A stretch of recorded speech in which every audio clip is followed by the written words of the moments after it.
जंगल में दौड़ने वाले इतने सारे animals, lion, deer, tiger, elephant, आसपास दिखने वाले इतने सारे ट्रीज, पानी में तैरने वाली इतनी सारी फिशेस, कोई छोटी फिश तो कोई बड़ी फिश, और गार्डन में मिलने वाले इतने सारे फ्लावर्स, कोई रेड फ्लावर, कोई पिंक फ्लावर, कोई वाइट फ्लावर, और उन पर मिलने वाले इतने सारे इंसेक्ट्स और colourful butterflies. Oh my God, इतनी सारी वैरायटी, इतनी सारी diversity, and how beautiful it is, how beautiful is our living world.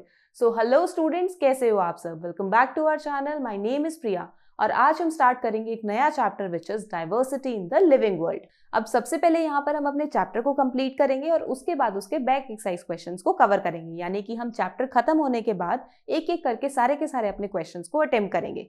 अब किसी को डायरेक्टली क्वेश्चन समझने हैं तो उसके लिए आपको डिस्क्रिप्शन बॉक्स में टाइम स्टैम्प का लिंक मिल जाएगा, आप वहां से डायरेक्टली क्वेश्चंस को स्टडी कर सकते हो। लेकिन आई विल रिकमेंड कि पहले आप अपने कॉन्सेप्ट्स को क्लियर करो और उसी के बाद क्वेश्चंस पर जाओ, ताकि आप उन क्वेश्चंस को और ज्यादा अच्छे से और बेटर अंडरस्टैंडिंग के साथ अटेम्प्ट कर सको। So let's start our chapter. अब जैसे कि हमने चैप्टर की स्टार्टिंग में ही देखा कि हम कितनी सारी डाइवर्सिटी और वैरायटी से सराउंडेड है, तो इसको पढ़ना तो इंपॉर्टेंट है।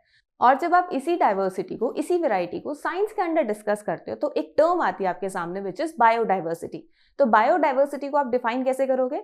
The plants and animals, the variety of plants and animals found in a region is called as biodiversity. अब जब हम बायोडाइवर्सिटी की बात कर रहे हैं तो वहां पर इतनी सारी डाइवर्सिटी है, तो क्या इसका कुछ ना कुछ रोल भी होगा हमारे इन्वायरमेंट के अंदर? बिल्कुल होगा। हमें पता है कि किसी चीज की इंपॉर्टेंस के बिना तो उसकी कोई एग्जिस्टेंस नहीं होती, तो हमें कुछ ना कुछ तो हर एक चीज की इंपॉर्टेंस देखने को मिलती है।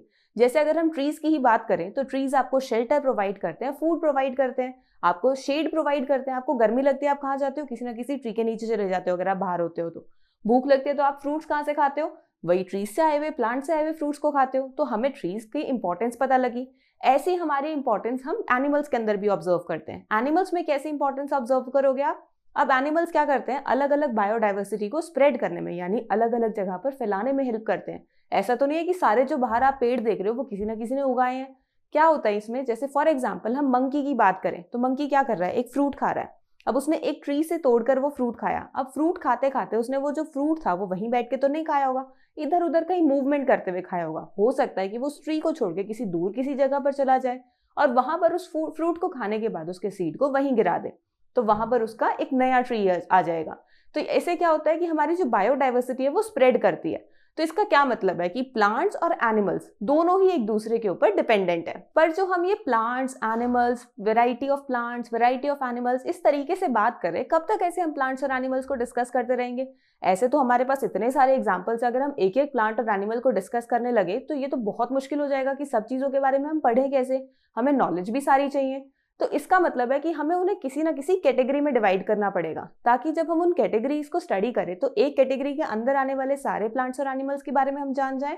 ऐसे ही हम बाकी सारी कैटेगरीज के लिए भी डिस्कस करना चाहते हैं। जैसे फॉर एग्जाम्पल अगर आप अपने स्कूल का ही एग्जाम्पल कंसिडर करते हो तो स्कूल में क्या होता है? बहुत सारे बच्चे होते हैं, बिल्कुल करेक्ट। पर क्या ऐसे होता है कि सारे बच्चों को ग्राउंड में बिठा देते हैं और सभी को एक जैसा पढ़ाते हैं? ऐसा नहीं होता।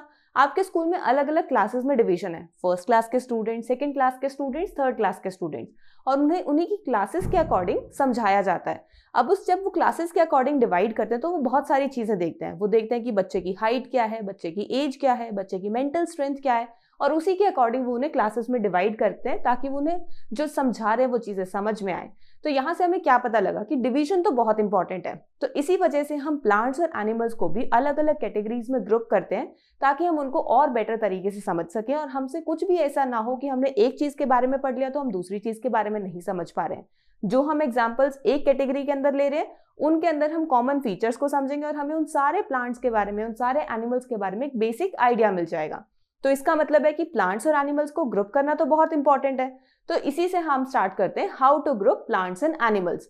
लेकिन उससे पहले ग्रुपिंग क्यों करनी है ये हमें पता होना चाहिए। ग्रुपिंग बहुत इंपॉर्टेंट है ताकि हम ये समझ सकें कि ग्रुपिंग से हम सिमिलैरिटीज और डिफरेंसेस का पता लगेगा। Grouping is easier way to get the similarities and differences about different examples। तो सबसे पहले स्टार्ट करते हैं how to group plants। अब प्लांट्स की ग्रुपिंग के लिए मैं सबसे पहले आपको एग्जांपल से समझाती हूँ। मैंने आपके सामने 4-5 पॉट्स रख दिए और मैंने आपको बोला कि इनको ग्रुप करो, क्लासिफाई करो। तो आप सभी बोलोगे कि मैम मैं तो इस तरीके से क्लासिफाई करूंगा कि मैं उनके कलर्स को डिवाइड कर देता हूँ। जैसे मान लो कि 2 फ्लावर्स आपके रेड कलर के हैं, 3 फ्लावर्स आपके व्हाइट कलर के, तो आपने इसे डिवाइड कर दिया। दूसरा बच्चा बोलेगा नहीं मैम मैं तो उनकी हाइट के अकॉर्डिंग उसे डिवाइड करूंगा। ऐसे कोई तीसरा बच्चा आके बोलेगा नहीं मैम मैं उनकी शेप्स के अकॉर्डिंग उसे डिवाइड करूंगा, कि किसी फ्लावर की अलग शेप हो सकती है, किसी फ्लावर की अलग शेप हो सकती है। कोई बोलेगा मैं तो उनकी फ्रेग्रेंस के अकॉर्डिंग डिवाइड करूंगा, कि मुझे इसकी फ्रेग्रेंस पसंद है, उसकी नहीं पसंद, उससे मैंने डिवाइड कर दिया। तो इसका मतलब है कि डिवीजन तो बहुत सारे बेसिस पर हो सकती है। तो यहाँ से हमें ये चीज समझ में आती है कि हम डिवीजन तो अलग अलग बेसिस पर कर सकते हैं, पर उस डिवीजन से हम क्या समझ पा रहे हैं उसे हमें देखना है। तो इसी के लिए हमें साइंस में अलग अलग बेसिस पर डिवीजन देखने को मिलती है, जिसमें सबसे पहले हम एक मेजर डिवीजन को समझेंगे ताकि हमें बेसिक आइडिया मिल जाए कि फ्लावर्स या प्लांट्स को हम किस तरीके से समझ सकते हैं। तो सबसे पहले हम ओवरऑल एक बेसिक आइडिया ले लेते हैं हमारी क्लासिफिकेशन का। तो जब हम इसकी क्लासिफिकेशन को ऑब्जर्व करते हैं, हम देखते हैं कि प्लांट्स को अलग अलग कैटेगरीज में डिवाइड करा गया है, जैसे trees, shrubs, herbs, climbers, creepers. अब आप बोलोगे मैम आपने तो ऐसी ऐसी टर्म्स बोल दी, समझ में तो नहीं आया। अब मैं आपको ये वन बाय वन करके समझाती हूँ। तो सबसे पहले हम स्टार्ट करते हैं ट्रीज से। तो ट्रीज क्या होते हैं? सबसे पहले ट्रीज सुनते ही आपके दिमाग में क्या आ रहा है? आप बोलोगे मैम जो बड़े बड़े से पेड़ होते हैं ना, जिनके बहुत मोटे मोटे से ट्रंक होते हैं और उसके ऊपर बहुत सारी लीव्स और ब्रांचेस होती हैं, बिल्कुल करेक्ट, वही ट्रीज होते हैं। पर उन्हें हम डिफाइन कैसे करते हैं? Plants that have tall, thick, brown and hard woody stems and their branches are away from ground. इसका क्या मतलब हुआ कि बहुत ज्यादा बड़े बड़े ट्रीज होंगे, बहुत बड़े बड़े प्लांट्स होंगे जिनकी बहुत वुडी सी हार्ड सी स्टेम होगी और उनकी जो ब्रांचेस होती है वो सब ऊपर ऊपर होती है, कोई नीचे नहीं आ रही होती। तो ऐसे प्लांट्स को हम ट्रीज बोलते हैं, जैसे मैंगो ट्री, एप्पल ट्री, बनाना ट्री। अब जैसे आपको यहाँ पर इमेज भी दिख रही होगी, उसमें आपको क्या दिख रहा है कि बहुत सारे अलग अलग आपको ट्रीज दिख रहे हैं। उन ट्रीज के अंदर आप ऑब्जर्व कर पा रहे हो कि प्रॉपर एक मोटी सी स्टेम है और उसके ऊपर बहुत सारे लीव्स हैं। तो ये तो हमारी फर्स्ट क्लासिफिकेशन हो गई। अब इसी तरीके से हम सेकेंड क्लासिफिकेशन की तरफ मूव करेंगे, विच इज श्रब्स। तो आप श्रब्स को डिफाइन कैसे करोगे? Plants that are not tall as trees and have brown woody stems that are hard but not thick and branches are very close to ground. अब यहाँ पर क्या बताया गया है कि प्लांट्स जो आपको दिख रहे हैं कि ट्रीज थोड़ी सिमिलर है, इनके अंदर भी वुडी स्टेम है, इनमें भी ब्रांचेस हैं, पर डिफरेंस क्या देखने को मिल रहा है कि ये काफी थोड़े छोटे साइज के हैं एज कम्पेयर टू ट्रीज। और इनकी जो वुडी स्टेम है वो इतनी स्ट्रांग नहीं है जितनी ट्री की स्टेम होती है, और इनके जो ब्रांचेस हैं वो ज्यादा ग्राउंड से दूर नहीं है। जैसे आपको यहाँ इमेज देखने को मिल रही है रोज प्लांट की, तो रोज आपका क्या हुआ, यहाँ पर एक श्रब का एग्जाम्पल हुआ।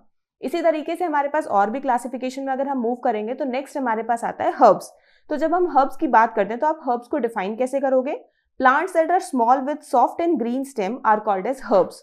तो प्लांट्स जिनके पास छोटे छोटे साइजेस के प्लांट्स होंगे, वो सॉफ्ट होगी, ग्रीन स्टेम होगी, तो ऐसे प्लांट्स को हम बोलते हैं हर्ब्स। जैसे फॉर एग्जांपल टोमेटो प्लांट आपको यहाँ पर दिख रहा होगा। तो नेक्स्ट कम्स योर क्लाइंबर्स। अब क्लाइंबर्स को आप कैसे डिफाइन करोगे?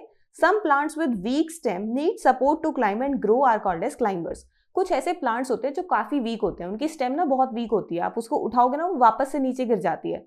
अब इसका मतलब है कि वो किसी सपोर्ट के बिना तो खड़े नहीं रह सकते, तो वो क्या देखते हैं कि उन्हें आसपास कोई सपोर्ट मिल जाए, या तो कोई स्टिक मिल जाए या कोई वॉल मिल जाए, कोई रोप मिल जाए, ताकि उसके ऊपर वो गोल गोल घूम के कॉइल करके उसकी सपोर्ट ले सके और एक खड़े वाले पोस्चर को मेंटेन कर सके। जैसे फॉर एग्जांपल मनी प्लांट, जैसे आप यहाँ देख पा रहे हो, मनी प्लांट में क्या होता है, मनी प्लांट की जो स्टेम्स होती हैं वो बहुत वीक होती हैं। आपके घर में भी मिलेगा मनी प्लांट, ऑब्जर्व करोगे आप जाके कि आपके जो वॉल्स हैं या फिर जो रोप्स हैं उनकी तरफ कॉइल हो रखा होता है मनी प्लांट। क्यों? क्योंकि उनकी स्टेम्स काफी वीक होती हैं।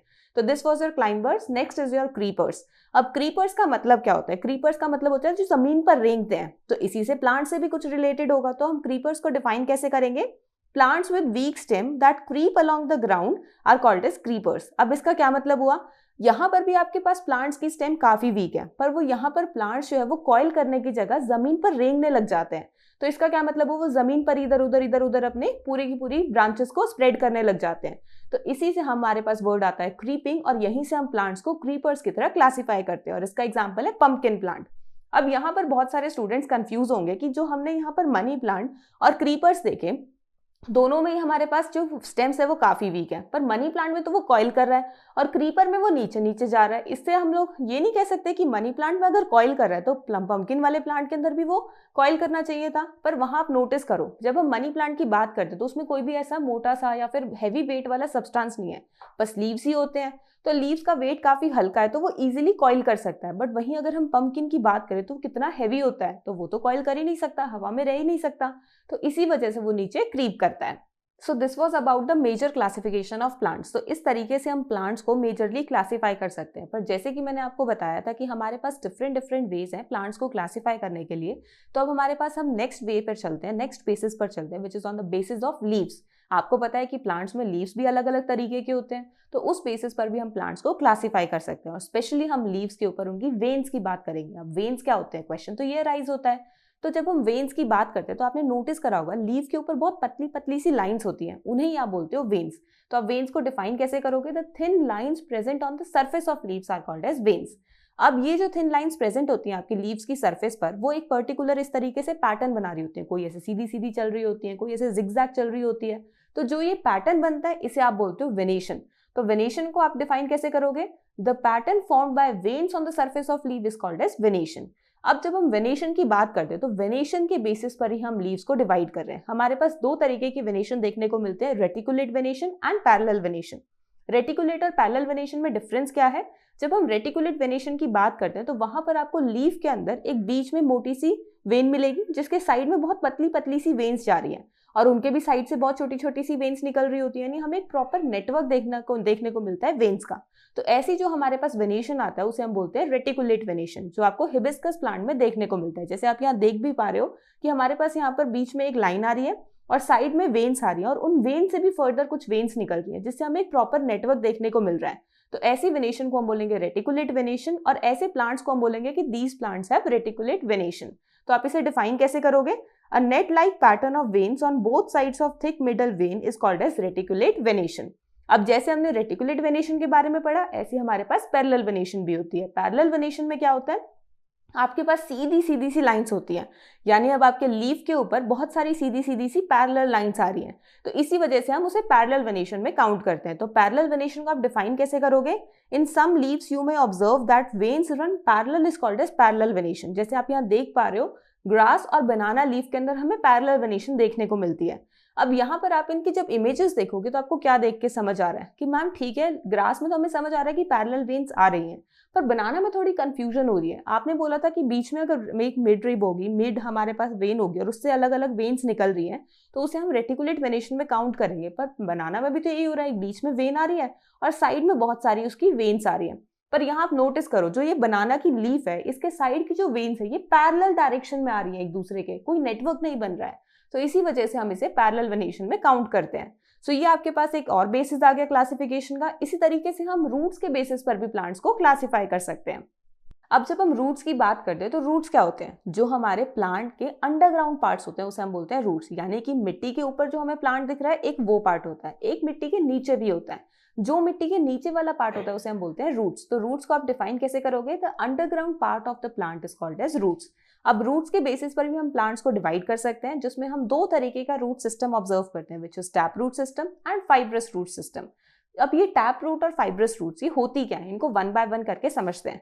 तो टैप रूट्स में क्या होता है, जैसे आप यहाँ देख पा रहे हो, बीच में एक मोटी सी रूट होती है जिससे साइड से कुछ छोटी छोटी सी रूट्स निकल रही होती हैं। इसको आप रेटिकुलेट वेनेशन से कंपेयर कर सकते हो। वहां पर हमने क्या देखा था, एक बीच में मोटी सी वेन होती है जिसके साइड में कुछ पतली पतली सी वेन्स निकल रही होती हैं।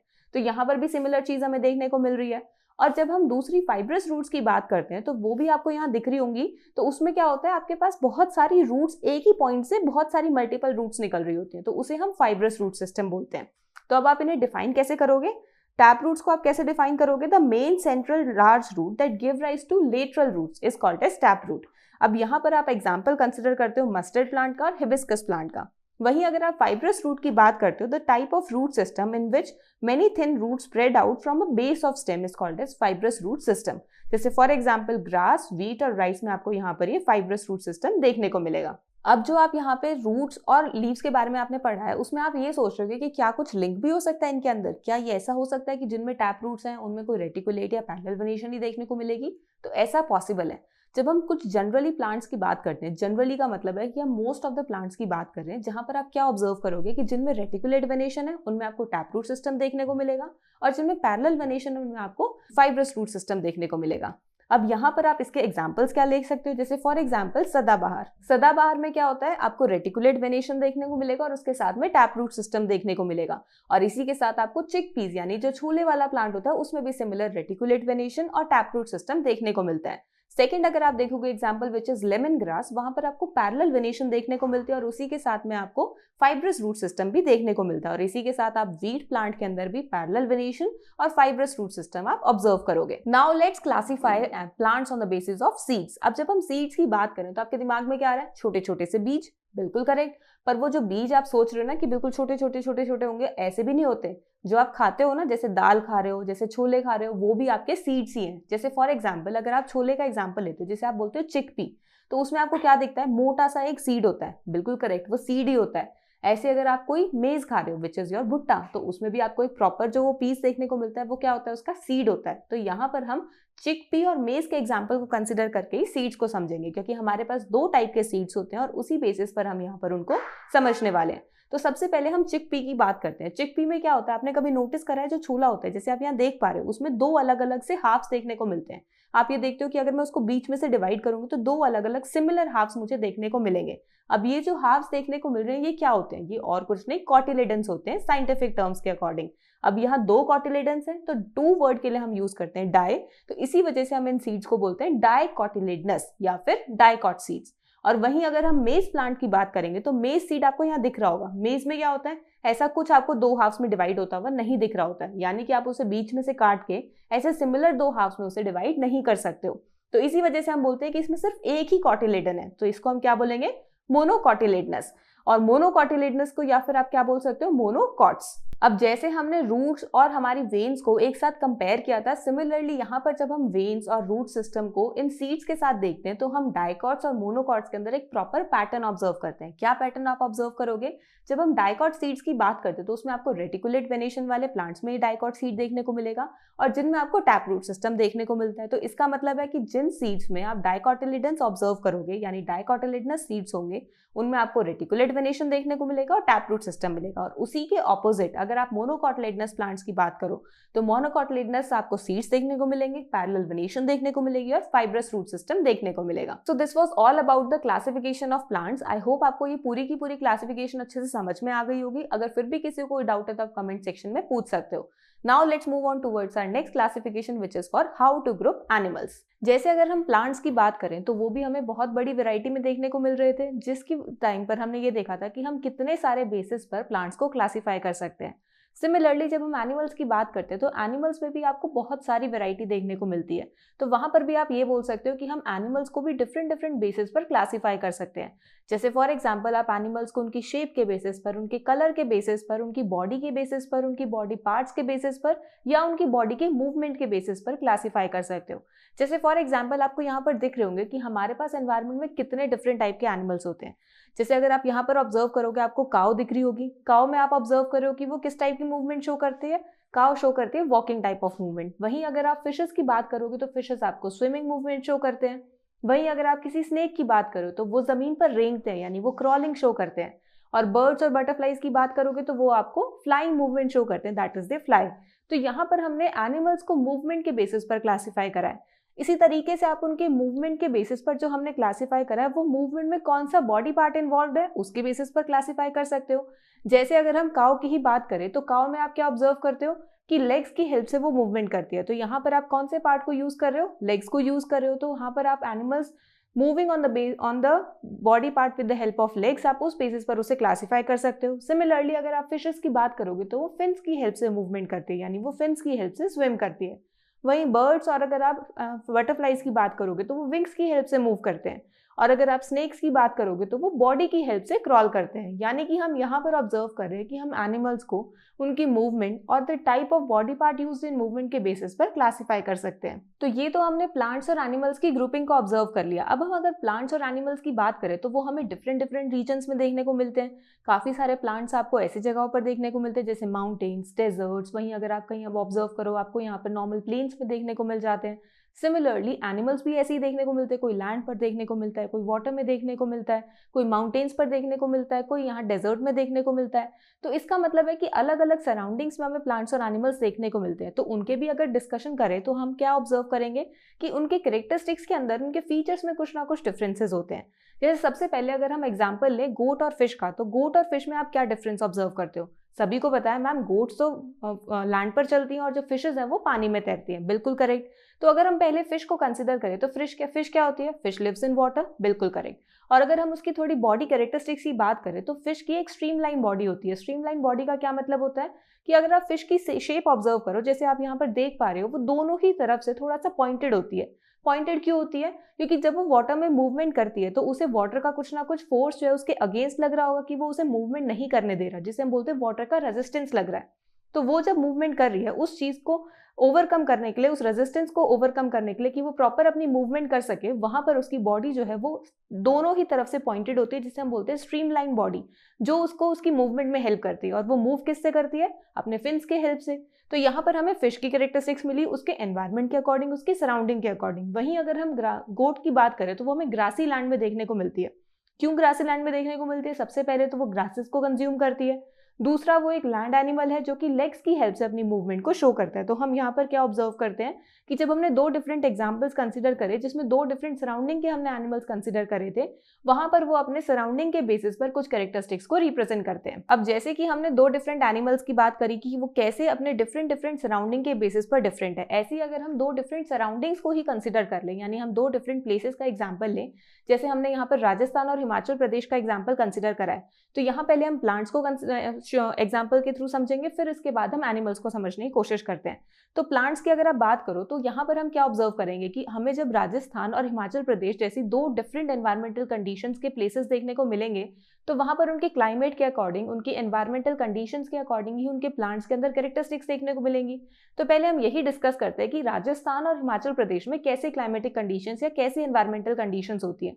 तो जब हम राजस्थान के बारे में सोचते हैं तो आपके दिमाग में क्या आता है? सबसे पहले कि बहुत बड़ा एक ऐसा एरिया होगा जहां आसपास सिर्फ मिट्टी मिट्टी, सिर्फ सूखा सूखा, गर्मी गर्मी, और कुछ नहीं दिमाग में आता। यही सोचते हैं हम हमेशा। तो हमारे दिमाग में एक इमेज बन जाती है कि वहां पर पानी की बहुत कमी होती है। तो वहाँ जो भी प्लांट्स और एनिमल्स होते हैं वो हमेशा ऐसे एनवायरमेंटल अडेप्टेशंस, यानी ऐसे एनवायरमेंटल कंडीशंस में रहते हैं कि उन्हें पानी नहीं मिलता। तो वो अपने फीचर्स को भी उसी तरीके से बनाने की कोशिश करते हैं कि हमें अगर पानी ना मिले तो हम कैसे उस कंडीशन में सर्वाइव कर सकते हैं। तो यहाँ अगर हम राजस्थान की बात करेंगे तो हमें कैक्टस प्लांट देखने को मिलता है। अब जैसे आप यहाँ देख पा रहे हो, कैक्टस की बहुत मोटी मोटी सी स्टेम्स होती है और उनके ऊपर कुछ कांटे से लगे हुए होते हैं जिन्हें हम बोलते हैं थॉर्न्स। तो यहाँ पर आप कैक्टस में क्या ऑब्जर्व करते हो? Flashy stems with thick pulp, यानी कि वो काफी मोटी मोटी सी, बड़ी बड़ी सी आपको स्टेम्स देखने को मिलेंगी। कोई ऐसा सोचेगा कि जो बड़ी बड़ी सी वो उसकी लीव्स हैं, एक्चुअल में वो उसके स्टेम्स होती हैं, ताकि वहां पर वो उस एनवायरमेंटल कंडीशन में सर्वाइव कर सके, वो उस स्टेम के अंदर पानी को स्टोर कर सके। तो यहाँ पर कैक्टस जो है वो प्लांट आपका राजस्थान में ग्रो करता है। ग्रो क्यों करता है? क्योंकि उसे वहाँ के एनवायरमेंटल कंडीशंस को सर्वाइव करना होता है, जिन एनवायरमेंटल कंडीशंस में हमें बहुत एक्सट्रीम वेदर कंडीशंस देखने को मिलती हैं, जैसे कि दिन में बहुत ज़्यादा गर्मी हो जाती है और रात में बहुत ज़्यादा ठंड हो जाती है। तो उन कंडीशंस को ओवरकम करने के लिए अपनी बॉडी के अंदर कुछ ना कुछ स्ट्रक्चरल चेंजेस आपको दिखाता है। ऐसे अगर हम हिमाचल प्रदेश की बात करेंगे तो वहां पर आपको देवदार प्लांट देखने को मिलता है। अब देवदार प्लांट कैसे होता है? जैसे आप यहाँ देख पा रहे हो, उसका ना वो बहुत बड़ा सा ऐसे कोनिकल शेप होती है। कोनिकल शेप क्यों होती है? सबसे पहले तो आप ये समझो, जब हम हिमाचल प्रदेश की बात करें, यानी कि हम पहाड़ों की बात कर रहे हैं, तो पहाड़ों में क्या होता है? बहुत ठंडा एनवायरनमेंट होता है, बिल्कुल करेक्ट। सर्दियों में बहुत ज्यादा बर्फ भी गिर जाती है। अब अगर किसी प्लांट के ऊपर बर्फ आएगी तो हमें पता है कि प्लांट्स क्या करते हैं? फोटोसिंथेसिस शो करते हैं, ताकि वो अपना खाना खुद बना सके और अपनी सर्वाइवल नीड्स को फुलफिल कर सके, यानी अपने जिंदा रह सके अपने एनवायरमेंटल कंडीशंस के अंदर। तो अगर उसके ऊपर आप स्नो कवर कर दोगे तो उसकी जो रिक्वायरमेंट्स थी वो पूरी नहीं हो रही है, तो उस स्नो को रिमूव करना पड़ेगा। अब प्लांट हिल तो सकता नहीं है, तो वो रिमूव कैसे करे? तो वहां पर ऐसे प्लांट्स ग्रो होने लग गए कि उनकी शेप ही ऐसी है कि अगर उनके ऊपर जो स्नो है वो इकट्ठी होगी, वो खुद ही फिसल के गिर जाएगी। क्योंकि हमें पता है किसी भी कोन के ऊपर, अगर यहाँ पर ऐसे कोन है, स्लोप है, उसके ऊपर अगर आप कुछ चीज डालोगे वो अपने आप फिसल के नीचे आ जाएगी। तो सिमिलर तरीके से जब हम इस देवदार प्लांट को देख रहे हैं तो यहाँ जो ट्री है, इसकी जो हमारी शेप आ रही है, ये कोनिकल शेप आ रही है। तो यहाँ पर हम इजीली ऑब्जर्व कर पा रहे हैं कि हमारी जो कोनिकल शेप है वहाँ स्नो आने से वो स्लिप ऑफ हो जाती है। तो हिमाचल प्रदेश में आपको trees that are conical in shape आपको मिलते हैं, which are flexible and sloping branches to slide off the snow easily. वो बहुत फ्लेक्सिबल सी ब्रांचेस होती हैं, जैसे उनके ऊपर थोड़ा सा हैवी वेट आता है वो थोड़ी सी नीचे की तरफ बेंड होने लग जाती हैं, जिससे वो स्लोप तो ऑलरेडी था और ज्यादा स्टीप स्लोप आने की वजह से वो स्नो जो है वो स्लाइड ऑफ कर जाता है। तो ये तो हमने प्लांट्स का एग्जाम्पल देख लिया दो डिफरेंट रीजन्स के अंदर। अब ऐसे ही हम कोई एग्जाम्पल एनिमल का भी कंसिडर करते हैं दो डिफरेंट रीजन्स के लिए। तो यहाँ पर भी हमने दो डिफरेंट प्लेसेस कंसिडर करी हैं। एक हमने राजस्थान कंसिडर करा है, दूसरा हमने लद्दाख कंसिडर करा है। जब हम राजस्थान और लद्दाख को देखते हैं तो राजस्थान को हम बोलते हैं हॉट डेजर्ट और वहीं लद्दाख को बोलते हैं हम कोल्ड डेजर्ट। सबसे पहले तो आप यही कंफ्यूज हो गए होगे कि मैम हमारे दिमाग में जो डेजर्ट की इमेज थी वो ऐसी थी जहाँ पर बहुत ज्यादा गर्मी होती है, जहाँ आसपास सिर्फ मिट्टी मिट्टी होती है और पानी अवेलेबल नहीं होता, तो वो तो हॉट डेजर्ट का ही हमारे दिमाग में ऐसी इमेज बनती है। कोल्ड डेजर्ट कहाँ से आ गया? तो कोल्ड डेजर्ट भी एग्जिस्ट करता है। कोल्ड डेजर्ट में भी आपको बहुत एक्सट्रीम वेदर कंडीशंस देखने को मिलती है, वह बहुत ज्यादा सर्दी होती है, पानी की अमाउंट इतनी वहां पर भी अवेलेबल नहीं होती है, और ऐसे ही जहां पर हॉट डेजर्ट में खाने की अमाउंट कम होती है, कोल्ड डेजर्ट में भी खाने की अमाउंट कम होती है। बस डिफरेंस ये होता है, जब हम हॉट डेजर्ट की बात करते हैं तो वहां बहुत ज्यादा गर्मी होती है और कोल्ड डेजर्ट में बहुत ज्यादा सर्दी होती है। तो लद्दाख आपका एक कोल्ड डेजर्ट का एग्जाम्पल है। अब हम दोनों ही रीजन के अंदर एक सिंगल एनिमल को कंसिडर करते हैं, विच इज कैमल, यानी हम सेम स्पीशीज को कंसिडर कर रहे हैं, बट वहां पर क्या हो रहा है, हमारे पास दोनों में ही कुछ ना कुछ आपको चेंजेस में अलग देखने को मिलेगा। ऐसा क्यों? क्योंकि हमें पता है कि एक हॉट एनवायरमेंट, दूसरा कोल्ड एनवायरमेंट, एक ही जैसा तो एनिमल सर्वाइव कर नहीं सकता, तो कुछ ना कुछ तो चेंजेस आपको मिलेगा ही मिलेगा। तो पहले राजस्थान को डिस्कस करते हैं। जब हम राजस्थान की बात करते हैं तो camel in hot desert have long legs and wide hooves which help them to walk in sand without sinking. यहाँ पर जो कैमल्स होते हैं ना, उनकी लंबी लंबी सी टांगे होती है और जो पैर के नीचे उनका वो होव्स बोलते हैं, जो हम बोलते हैं ना पंजा, वो उनका बड़ा होता है, ब्रॉड होता है। क्यों बड़ा होता है? ताकि जब वो सैंड के ऊपर अपना पैर रखे तो वो सैंड नीचे ना चली जाए और वो उनको मूवमेंट में डिफिकल्टी ना हो। तो उस प्रॉपर मूवमेंट के लिए उनकी लंबी लंबी टांगे होती है और जो नीचे उनका होव्स यानी पंजा होता है पैर का, वो काफी बड़ा होता है। वहीं अगर आप लद्दाख की बात करो यानी कोल्ड डेजर्ट की बात करो, तो वहां पर जो कैमल होता है वो थोड़ा शॉर्टर हाइट का होता है, क्योंकि उसे ऐसे डेजर्ट में नहीं चलना जहां पर उसके पैर नीचे धंस जाते हैं, और साथ ही साथ उसके लेग्स भी छोटे होते हैं ताकि वो इजीली माउंटेनियस रीजन के अंदर वॉक कर सके। और अब हमें ये तो पता ही है कि दोनों ही हमारे जो डेजर्ट्स हैं उनमें आपको प्रॉपरली फूड की अवेलेबिलिटी तो मिलती नहीं है, तो उन्हें फूड को भी स्टोर करके रखना पड़ेगा अपनी बॉडी में, क्योंकि वो अगर लंबे टाइम तक ऐसे वॉक करते रहेंगे और फूड नहीं मिलेगा तो उनकी एनर्जी कम हो जाएगी और फिर वो अंदर फर्दर मूवमेंट शो नहीं कर पाएंगे। तो उसके लिए उन्हें उनकी बॉडी में कहीं ना कहीं तो फूड भी स्टोर करना पड़ेगा। तो जैसे आप यहाँ पर दोनों कैमल्स की इमेजेस देख रहे हो, आपको देखने से क्या पता लग रहा है? फर्स्ट वाले कैमल जो हॉट डेजर्ट में देखने को मिल रहा है उनकी लंबी लंबी टांगे हैं, बिल्कुल करेक्ट। सेकंड कैमल जो आपको कोल्ड डेजर्ट में देखने को मिल रहा है वो थोड़ा छोटा हाइट का, उसकी टांगे भी छोटी छोटी सी हैं। पर अगर आप दोनों कैमल्स के थोड़ा ऊपर से ऑब्जर्व करोगे तो यहाँ पर आपको थोड़ा सा कुछ उठा हुआ दिखता है कैमल के ऊपर, जिसे हम बोलते हैं हम्प। तो हॉट डेजर्ट में वो एक सिंगल हम्प यानी एक ही हम्प देखने को मिलता है, और वहीं अगर हम कोल्ड डेजर्ट की बात करें तो वहां हम डबल हम्प ऑब्जर्व करते हैं, यानी दो हम्प्स देखने को मिलते हैं हमें। अब ऐसा क्यों? तो कोल्ड डेजर्ट और हॉट डेजर्ट में क्या होता है, हॉट डेजर्ट के अंदर हम जो दोनों ही हम्प हम यहाँ ऑब्जर्व करें, दोनों में ही खाना स्टोर होता है। तो हॉट डेजर्ट में हम सिंगल हम्प के अंदर स्टोर खाने को ऑब्जर्व करते हैं, और वहीं जब कोल्ड डेजर्ट की बात करते हैं तो वो दो हम्प्स के अंदर हम खाने को स्टोर होता है वो ऑब्जर्व करते हैं। और जब हम कोल्ड डेजर्ट में देखते हैं तो जैसे जैसे विंटर्स आती हैं, विंटर्स में जो फूड की अवेलेबिलिटी होती है वो और ज्यादा कम हो जाती है, तो वो जो हम्प है ना वो साइज में श्रिंक करने लग जाता है, क्योंकि जो बॉडी है कैमल की वो उन हम्प में से फूड को लेकर यूज करती जा रही है। तो इसी वजह से हमें वहां पर थोड़ा सा साइज का भी श्रिंकेज ऑब्जर्व होता है in case of cold desert camels. अब इसी के साथ साथ अगर आप कोल्ड डेजर्ट की बात करो तो वहां पर आपको कैमल जो देखने को मिल रहा है उसमें हॉट डेजर्ट वाले कैमल से और क्या डिफरेंस देखने को मिल रहा है कि इसके बाल बहुत बड़े बड़े हैं। अगर आप गर्दन से लेके मतलब उसके सिर से लेके गर्दन की तरफ ऑब्जर्व करोगे तो बहुत लंबे लंबे से बाल उसके ग्रो करे हुए हैं। ऐसा क्यों? क्योंकि हम सबको पता है कि कोल्ड डेजर्ट में बहुत ज्यादा ठंड होती है, तो उस ठंड से बचने के लिए उसने अपनी बॉडी के ऊपर बहुत ज्यादा लंबे लंबे हेयर्स ग्रो कर रखे होते हैं, या फिर आप ये बोल सकते हो कि कैमल की बॉडी पर बहुत ज्यादा लंबे लंबे हेयर्स मिलते हैं ताकि उसकी बॉडी को थोड़ी सी वार्मथ प्रोवाइड हो सके। वहीं अगर हम हॉट डेजर्ट की बात करते हैं तो हमें पता है कि हॉट डेजर्ट में वाटर की अवेलेबिलिटी बहुत ही कम होती है, तो कैमल्स को कुछ ऐसी कैरेक्टरिस्टिक्स शो करनी पड़ती है ताकि उसकी बॉडी से बहुत ही कम वाटर लॉस हो, ताकि वो ज्यादा से ज्यादा दिन बिना पानी पिए भी मूवमेंट कर सके। तो वो क्या कैरेक्टरिस्टिक्स रिप्रेजेंट करता है? In hot desert, camels excrete small amount of urine, their dung is dry and they do not sweat in order to save water from losing out of the body. यहाँ पर क्या बताया गया कि जब हम कैमल्स के अंदर एक्सक्रीशन ऑब्जर्व करते हैं, यानी अपनी बॉडी से जब वो वेस्ट को रिमूव करता है तो यूरिन भी बहुत ही कम अमाउंट का एक्सक्रीट करता है। इवन उसका जो डंग होता है यानी जो उसकी पॉटी होती है वो बहुत ड्राई होती है, और वो स्वेट भी नहीं करते यानी उसके ऊपर पसीना नहीं आता, ताकि उसकी बॉडी से बहुत ही कम हीट लॉस हो सके, so that they can survive for many days without drinking water, ताकि वो उस हॉट एनवायरमेंटल कंडीशंस के अंदर भी सर्वाइव कर सके। अब जैसे हमने यहाँ पर दो कैमल की अलग अलग स्पीशीज को ऑब्जर्व करा कि हमारे पास कैमल सेम एग्जाम्पल है पर फिर भी दोनों के डिफरेंट कैरेक्टरिस्टिक्स है, ऐसे ही हमारे पास एक प्लांट होता है विच इज रोडोडेंड्रॉन। रोडोडेंड्रॉन एक ऐसा प्लांट होता है जिसपे बहुत ही सुंदर ब्राइट कलर के फ्लावर्स आते हैं। तो वो जो ब्यूटीफुल ब्राइट फ्लावर्स आपको रोडोडेंड्रॉन प्लांट में देखने को मिलते हैं, वहां पर भी आपको दो सेम प्लांट्स अलग अलग जगह पर देखने को मिलेंगे जिनकी कैरेक्टरिस्टिक्स अलग अलग होंगी। जैसे हम यहाँ पर एग्जाम्पल डिस्कस करेंगे रोडोडेंड्रॉन्स का शोला फॉरेस्ट नीलगिरीज में और सिक्किम के अंदर। अब शोला फॉरेस्ट नीलगिरीज और सिक्किम की अगर हम बात करें, सबसे पहले इन प्लेसेस को लोकेट करते हैं। जब हम नीलगिरीज की बात करते हैं तो ये आपको सदर्न पार्ट ऑफ इंडिया में देखने को मिलता है, और वहीं अगर आप सिक्किम की बात करोगे तो आपको ईस्टर्न पार्ट ऑफ इंडिया में देखने को मिलता है। तो दोनों में ही अगर इतना ज़्यादा लोकेशन में डिफरेंस है तो दोनों की एनवायरमेंटल कंडीशंस में भी डिफरेंस होगा। अब ये जो एनवायरमेंटल कंडीशंस में डिफरेंस आ रहा है, ये कैसा डिफरेंस है? जब हम नीलगिरीज की बात करते हैं तो वहां पर आपको थोड़ा सा वार्म एनवायरमेंट देखने को मिलता है। माउंटेन्स वहां पर भी देखने को मिलेंगे, बट वहां जो माउंटेन्स की हाइट होगी वो थोड़ी कम होती है as compare to the mountains present in Sikkim region. वहीं अगर आप सिक्किम रीजन की बात करोगे तो वो जो ईस्टर्न साइड में आपके इंडिया में अवेलेबल है, वहां पर आपके पास आप ऑब्जर्व करते हो कि कूलर टेम्परेचर होता है, बहुत बड़े बड़े माउंटेन्स की हाइट होती है और बहुत मॉइस्ट एनवायरमेंट होता है, जो कि रोडोडेंड्रॉन्स के लिए ज्यादा फेवरेबल एनवायरमेंट है। तो उसी की बेसिस पर दोनों ही जगहों के जो रोडोडेंड्रॉन्स है वो अलग अलग कैरेक्टरिस्टिक्स शो करते हैं। तो अगर हम सबसे पहले नीलगिरीज के रोडोडेंड्रॉन्स की बात करें, the here rhododendrons are shorter in height and have smaller leaves to survive through the heavy winds on mountain tops। वहां पर उनकी हाइट कम होती है और छोटे छोटे से लीव्स होते हैं, ताकि जो उनकी माउंटेन्स के ऊपर तेज हवाएं चलती हैं उसको वो उस हवा के अंदर भी वो सर्वाइव कर सके। And the warmer climate and lower elevations limit their growth.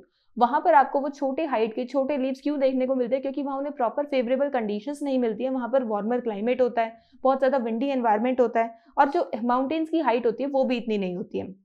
On the other hand अगर हम सिक्किम की बात करते हैं, here rhododendrons are taller due to favourable conditions like cooler temperature, abundant moisture and high altitudes. तो यहाँ पर आपके पास जब हम रोडोडेंड्रॉन्स की बात करते हैं तो ये आपको टॉलर शो होते हैं as compare to Nilgiri rhododendrons. क्यों? क्योंकि यहाँ पर उसे एक फेवरेबल एनवायरमेंट मिल जाता है जिसमें उसे कूलर टेम्परेचर देखने को मिलता है, अबंडेंट मॉइस्चर यानी उसके जो सराउंडिंग में एयर है उसमें प्रॉपर मॉइस्चर वाटर कंटेंट होता है, और साथ साथ बहुत हाई एल्टीट्यूड के यानी बहुत हाइट के माउंटेन्स देखने को मिलते हैं जहां पर उसको फेवरेबल कंडीशंस मिलती है। तो इसी वजह से हम यहाँ पर क्या ऑब्जर्व कर रहे हैं कि हमें सेम प्लांट देखने को मिल रहा है, पर दोनों अलग अलग जगहों पर वो डिफरेंट डिफरेंट कैरेक्टरिस्टिक्स शो कर रहा है। सो यहाँ पर हमने दो अलग अलग एग्जाम्पल्स को डिस्कस करा, प्लांट्स और एनिमल्स दोनों के ही हमने केसेस डिस्कस करे, जहां पर हमने कैमल्स और रोडोडेंड्रॉन्स दोनों हमने सेम हमारे एग्जाम्पल्स कंसिडर करे दो डिफरेंट जगहों पर यानी दो डिफरेंट प्लेसेस पर। और हमें क्या देखने को मिला कि जब हम सेम एग्जाम्पल को दो डिफरेंट प्लेसेस में ऑब्जर्व करें तो हमें एनवायरमेंटल कंडीशंस डिफरेंट देखने को मिलती है, जिसकी वजह से हमें उन एग्जाम्पल्स के अंदर डिफरेंट डिफरेंट कैरेक्टरिस्टिक्स देखने को मिलती हैं ताकि वो उस एनवायरमेंट के अंदर सर्वाइव कर सके। तो वो कुछ ऐसे स्पेशल फीचर्स को डेवलप करते हैं अपने अंदर ताकि वहाँ के जो एनवायरमेंटल कंडीशंस हैं उनमें वो सर्वाइव कर सके। और ऐसे ही जो स्पेशल फीचर्स ये अडॉप्ट करते हैं अंदर, वो उन्हें बोलते हैं हम अडेप्टेशंस, ताकि वो उस एनवायरमेंट के अंदर अडेप्ट कर सके और फर्दर अपनी सर्वाइवल को शो कर सके। सो लेट्स डिस्कस कि अडेप्टेशन को हम डिफाइन कैसे करेंगे। So the special features that enable plants and animals to survive in a particular region are called as adaptations। तो यहाँ पर हम adaptations को define करते हुए क्या बता रहे हैं कि जब हम plants और animals के उन special features की बात कर रहे हैं जिसमें वो किसी particular region में रहने के लिए अपने वो special features को show कर रहे हैं ताकि वो वहाँ पर survive कर सके, ऐसे special features को हम बोलते हैं adaptations। और जहाँ पर ये प्लांट सर्वाइव करें, जहाँ पर ये रहते हैं, उन एरियाज को हम बोलते हैं हैबिटेट। तो आप हैबिटेट को कैसे डिफाइन करोगे? The places where plants and animals live is called as their habitat. जैसे फॉर एग्जांपल आप अपने घर में रहते हो तो आपका घर क्या हुआ? आपका हैबिटेट हुआ। इसी तरीके से अगर हम प्लांट्स और एनिमल्स की बात करेंगे तो सी टर्टल कहाँ पर रहेगा? सी या ओशन में। तो सी टर्टल का हैबिटेट हुआ सी या ओशन। ऐसे अगर आप कैमल की बात करोगे तो कैमल के लिए हैबिटेट क्या था? हॉट डेजर्ट और इधर कोल्ड डेजर्ट। ऐसी रोडोडेंड्रॉन्स की अगर हम बात करेंगे तो उसके लिए हैबिटेट क्या है? सिक्किम या नीलगिरी फॉरेस्ट। तो इस तरीके से हम उनके प्लेसेस जहां पर वो रहते हैं उसके बेसिस पर उनके हैबिटेट्स को भी डिफाइन कर सकते हैं। अब हैबिटेट्स का रोल क्या होता है? जैसे फॉर एग्जांपल आपसे ही डिस्कस करते हैं कि आप अपने घर में रह रहे हो, आपका घर आपका हैबिटेट है। घर में क्यों रह रहे हो? क्या देता है आपको ऐसा घर? आप बोलोगे कि घर में हमारी पूरी की पूरी रिक्वायरमेंट्स फुलफिल हो जाती है, हमारी जो नीड्स हैं वो फुलफिल हो जाती हैं, हमारी नीड्स सारी पूरी हो जाती हैं। कैसे पूरी होती हैं? आपको खाने के लिए खाना मिलता है, आपको पानी पीने के लिए पानी मिलता है, आपके घर में आपकी फैमिली होती है जो आपसे प्यार करती है, आपको कपड़े पहनने के लिए मिलते हैं, आपको सारी फैसिलिटीज मिलती हैं जो भी आपको चाहिए होता है। तो इसका मतलब है कि हैबिटेट एक ऐसी जगह होती है जहां पर जिसको जो चाहिए होता है वो सब मिलता है। तो हैबिटेट को अगर हम देखेंगे तो habitat provides them food, water, air, shelter and other needs of survival. अब जब हम हैबिटेट्स को इतना ज्यादा स्टडी कर रहे हैं तो इसके अंदर हम इसकी टाइप्स को भी डिस्कस करेंगे। तो हैबिटेट्स आपको मेनली दो टाइप के देखने को मिलते हैं, which are terrestrial habitats and aquatic habitats. अब इनको आपने पहले भी डिस्कस करा हुआ है अपनी छोटी क्लासेस के अंदर। तो यहाँ पर अगर हम टेरेस्ट्रियल और एक्वाटिक की बात करेंगे तो इन टर्म्स के बारे में आपको ऑलरेडी पता है। जब हम टेरेस्ट्रियल हैबिटेट की बात करते हैं यानी कि समथिंग रिलेटेड टू लैंड की, ऐसे हमारे हैबिटेट्स, ऐसे एरियाज जिनको हम लैंड यानी फॉरेस्ट, माउंटेन्स या फिर आप बोल सकते हो कि डेजर्ट्स, ऐसे एरियाज को अगर हम देखेंगे तो वो आपके टेरेस्ट्रियल हैबिटेट्स में आते हैं। तो आप उसे डिफाइन कैसे करोगे? The plants and animals that live on land are said to live in terrestrial habitats. वहीं ऑन द अदर हैंड अगर आप एक्वेटिक हैबिटेट्स की बात करोगे तो ऐसे एनवायरमेंट्स या ऐसे हैबिटेट्स जहां पर हम थोड़ा पानी रिलेटेड कुछ देखेंगे, यानी पॉन्ड्स हो सकते हैं, रिवर्स हो सकते हैं, लेक्स हो सकते हैं, सी हो सकते हैं, ओशंस हो सकते हैं। तो आप इसे डिफाइन कैसे करोगे? Plants and animals that live in water are said to live in aquatic habitats. तो ये तो हमारे दो टाइप के हैबिटेट्स हो गए। पर अगर हम वहीं पर एक और ऐसे एनिमल की बात करें कि हमारे पास ऐसे कुछ एनिमल्स भी होते हैं जो terrestrial as well as aquatic दोनों ही हैबिटेट्स के अंदर अपना सर्वाइवल शो करते हैं, यानी वो लैंड पर भी रह सकते हैं और वो पानी में भी रह सकते हैं। तो ऐसे एनिमल्स को हम बोलते हैं amphibians which can live in इधर एक्वेटिक हैबिटेट और ऑन टेरेस्ट्रियल हैबिटेट्स, और इसका एग्जांपल है फ्रॉग। अब यहाँ पर हमने हैबिटेट को तो डिस्कस कर लिया। अब मान लो कि आपके सामने ऐसा क्वेश्चन अराइज हो कि मान लो कि हैबिटेट डिस्ट्रॉय हो जाए, यानी जो प्लांट्स और एनिमल्स जहाँ पर रह रहे थे जिसे वो हैबिटेट बोलते थे वही डैमेज हो जाए, यानी जिस घर में आप रह रहे थे वही खत्म हो जाए, वही डैमेज हो जाए, तो क्या होगा? आप बोलोगे कि मैम रहने के लिए जगह ही नहीं मिलेगी, हमारी सारी फैसिलिटीज हमें फैसिलिटीज नहीं मिलेगी, हमारी सारी रिक्वायरमेंट्स कंप्लीट नहीं होंगी, हमें बहुत ज्यादा डिफिकल्टी देखने को मिलेगी और हो सकता है हम सर्वाइव भी ना कर पाए।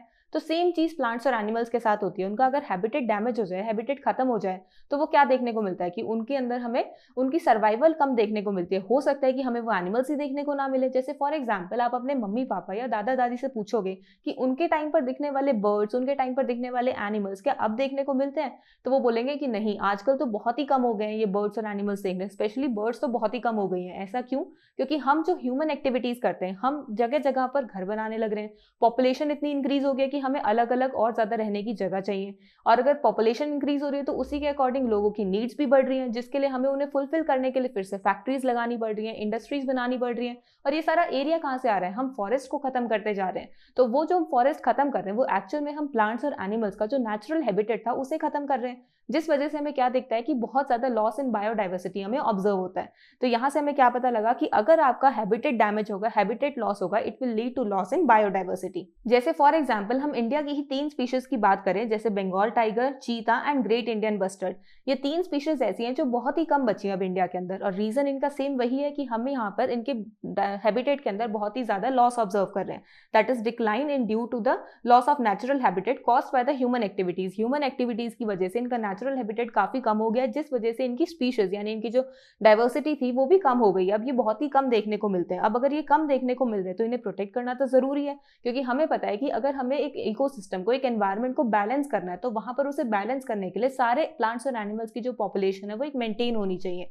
उस पॉपुलेशन को मेंटेन करने के लिए अब गवर्नमेंट बहुत सारे स्टेप्स उठाती है, जैसे वो बहुत सारे प्रोजेक्ट्स लॉन्च करती है, लाइक प्रोजेक्ट टाइगर, जो टाइगर्स की पॉपुलेशन जो कम होती जा रही है उसे प्रोटेक्ट करने के लिए यूज करा जा रहा है, यानी बंगाल टाइगर्स को प्रोटेक्ट करने के लिए प्रोजेक्ट टाइगर लॉन्च करा है। सिमिलरली चीतास को प्रोटेक्ट करने के लिए चीता रीइंट्रोडक्शन प्रोजेक्ट को लॉन्च करा है, और ऐसे ही ग्रेट इंडियन बस्टर्ड की पॉपुलेशन को प्रोटेक्ट करने के लिए, उन्हें प्रोटेक्ट करने के लिए जो प्रॉपर उनका एरिया था, उनका हैबिटेट था, उसे प्रोटेक्टेड एरिया में कन्वर्ट कर दिया, यानी अब वहां पर कोई भी ह्यूमन एक्टिविटी नहीं हो सकती। ये कहाँ पर मिलते हैं आपको? गुजरात में मिलते हैं, राजस्थान में मिलते हैं और महाराष्ट्र के अंदर मिलते हैं। और ऐसे ही अगर हम कुछ इंपॉर्टेंट फॉरेस्ट की बात करें, जैसे कि सेक्रेड ग्रुप्स। अब सेक्रेड ग्रुप्स क्या होते हैं? ये अनडिस्टर्ब्ड पैचेस ऑफ फॉरेस्ट होते हैं जो कि बहुत ज्यादा इंपॉर्टेंट होते हैं हमारी बायोडाइवर्सिटी के लिए, क्योंकि यहाँ पर आपको बहुत ही रिच बायोडाइवर्सिटी देखने को मिलती है, बहुत ज्यादा प्लांट्स देखने को मिलते हैं, बहुत ज्यादा एनिमल्स देखने को मिलते हैं, और यहाँ तक कि आपको बहुत ज्यादा मेडिसिनल प्लांट्स देखने को मिलते हैं, यानी ऐसे प्लांट्स जिनसे हम मेडिसिन बना सकते हैं, और ये आपको बहुत ही अंदर फॉरेस्ट के अंदर देखने को मिलता है, जो कि लोकल कम्युनिटी ऑफ फॉरेस्ट से प्रोटेक्ट करे जाते हैं। लोकल कम्युनिटी ऑफ फॉरेस्ट का क्या मतलब होता है?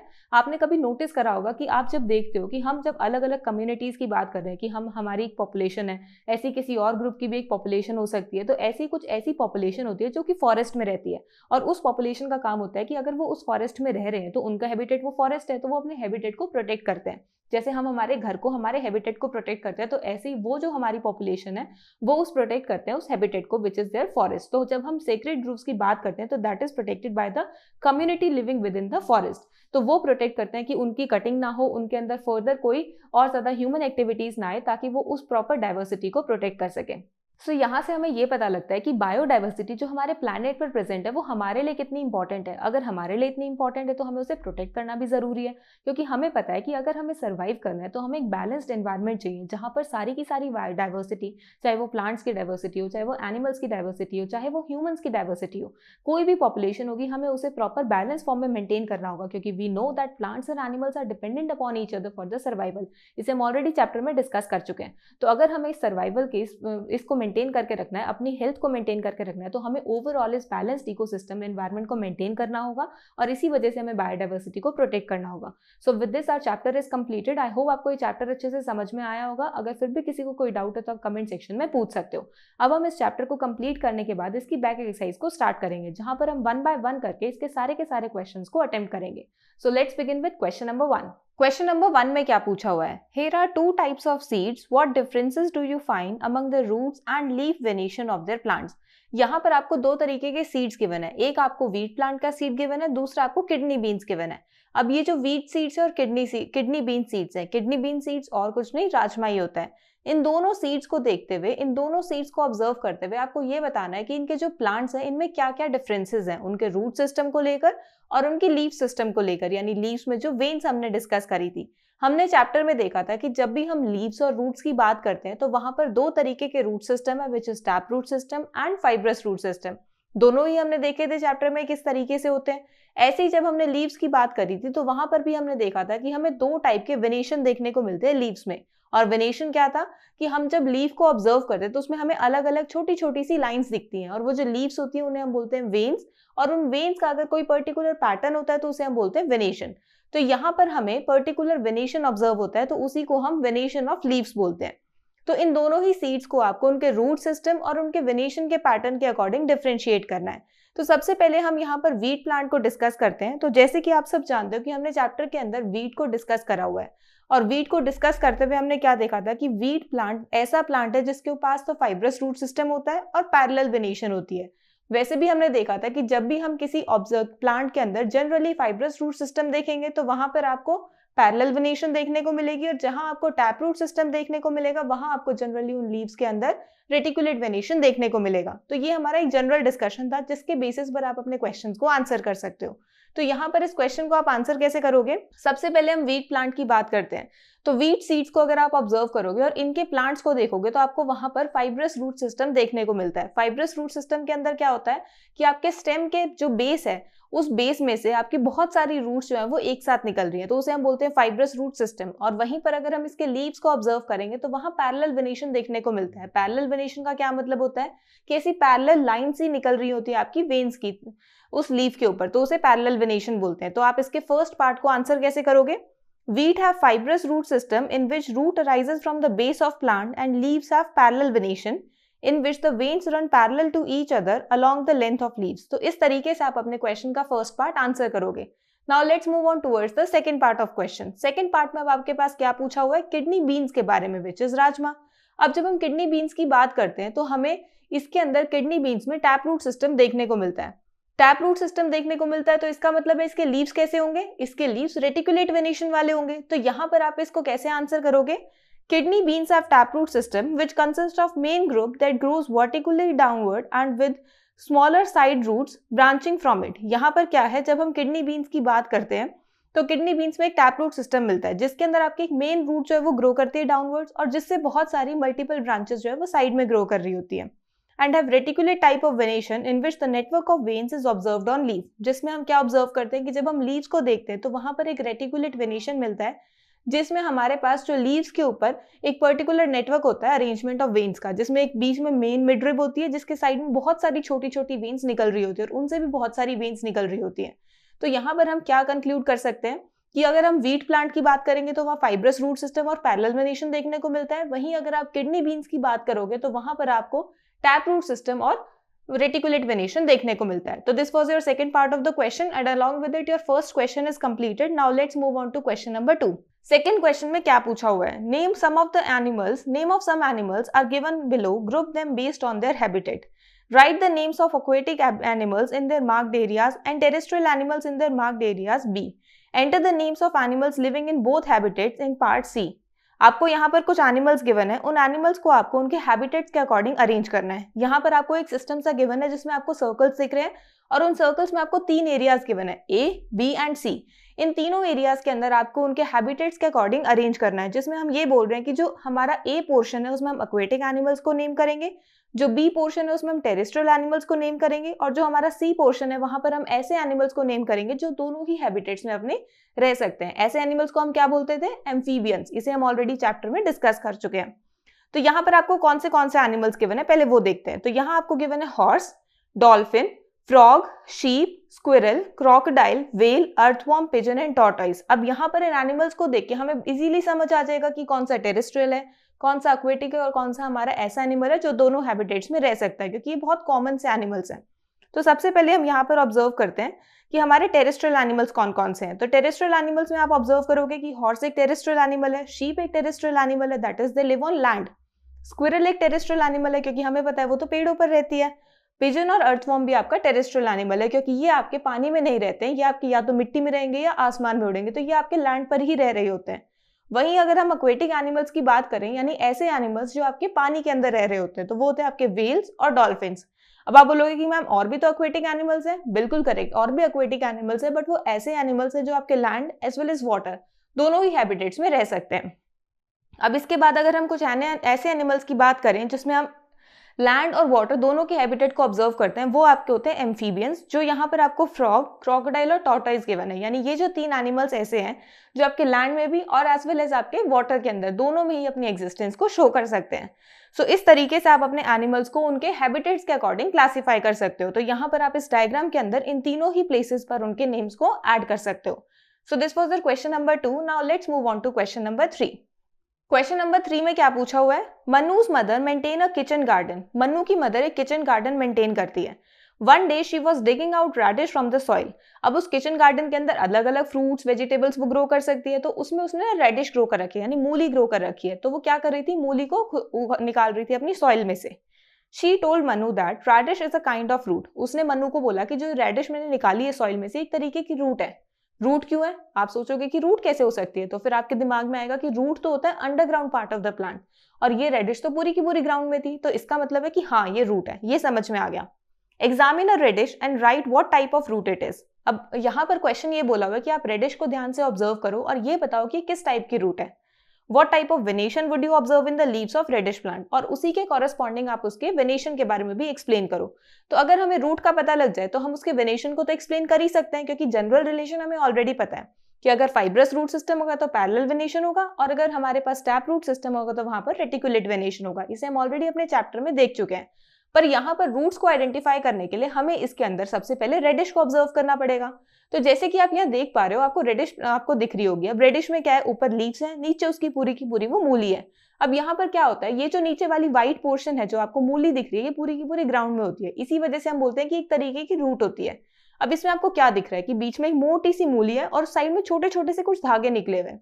तो ये और कुछ नहीं, बीच में एक मोटी सी हमारी जो है ये मेन रूट है, और जिसके साइड में छोटे छोटे से ये थ्रेड लाइक जो है इसकी साइड ब्रांचेस निकली हुई है, विच मीन्स एक ऐसा रूट सिस्टम एग्जिबिट कर रहा है। ये हमारा टैप रूट सिस्टम शो कर रहा है। और अगर इसके पास टैप रूट सिस्टम है तो इसके लीव्स कैसे होंगे? Obviously it will be a reticulate venation. तो आप इस क्वेश्चन को आंसर कैसे करोगे?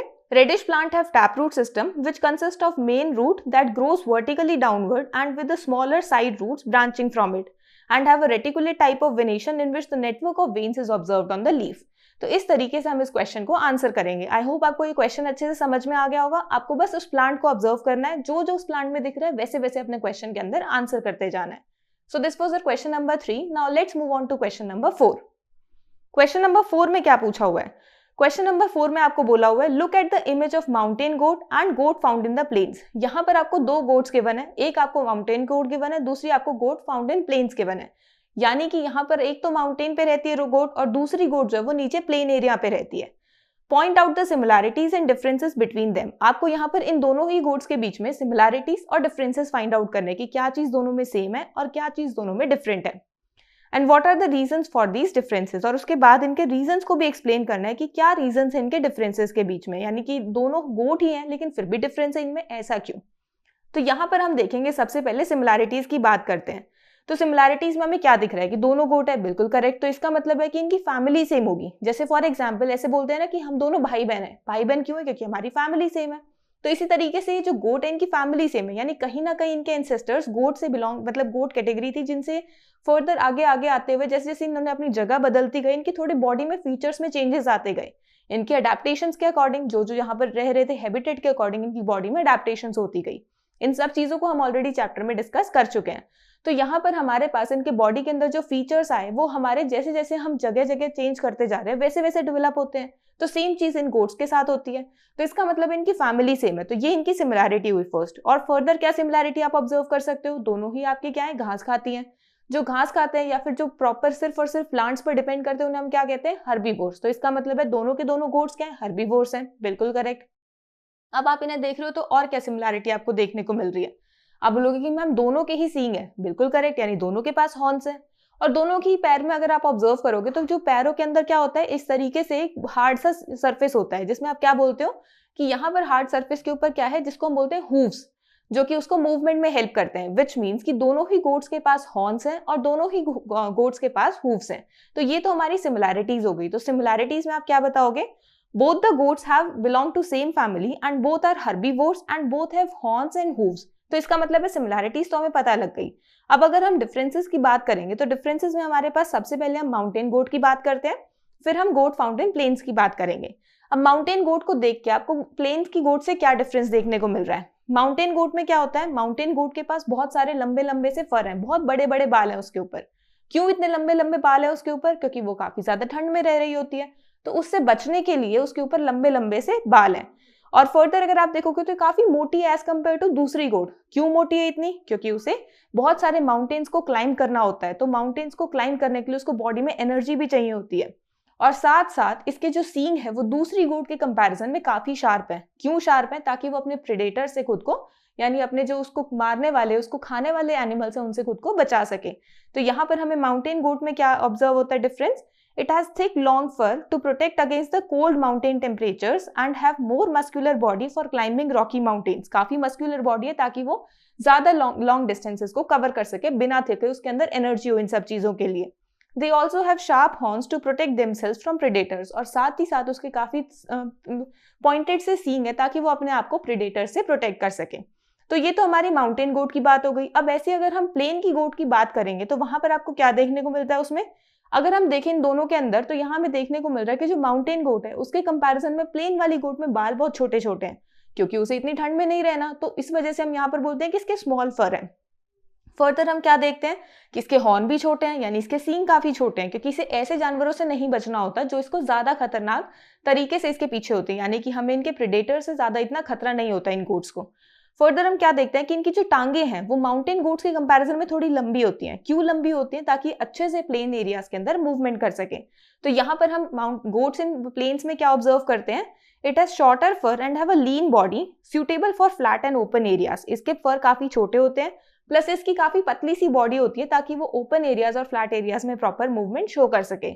देयर हॉर्न्स आर शॉर्ट, इसके सींग काफी छोटे होते हैं, but have long legs to run fast to get protected from predators. लेकिन इसकी टांगे काफी लंबी लंबी होती हैं ताकि प्रेडेटर से भागकर अपने आप की जान बचा सके, क्योंकि वहां पर इसे भागने के लिए काफी एरिया मिल जाता है।